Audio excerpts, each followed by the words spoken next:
ఆడపిల్ల పుట్టింది అని అదృష్టంగా భావించే వాళ్ళు ఉన్నారు.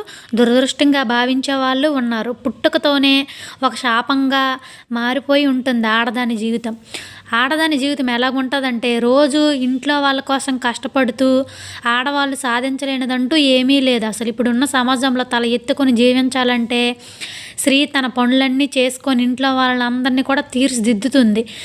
తన భర్తని, పిల్లలకి, ఇంట్లో వాళ్ళకి కావాల్సినవన్నీ అందజేసి ఉద్యోగానికి వెళ్ళిన వాళ్ళల్లో కూడా స్త్రీ ఉంది.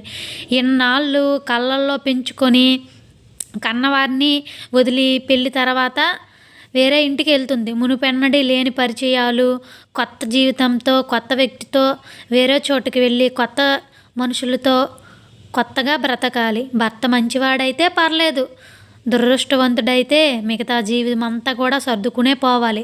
అలాంటిది ఆడదాని జీవితం. ఆడదానిగా పుట్టాలంటే ఈ సమాజంలో గౌరవంతో సహా సపోర్ట్ కూడా ఉండాలి. ఏమంటారు?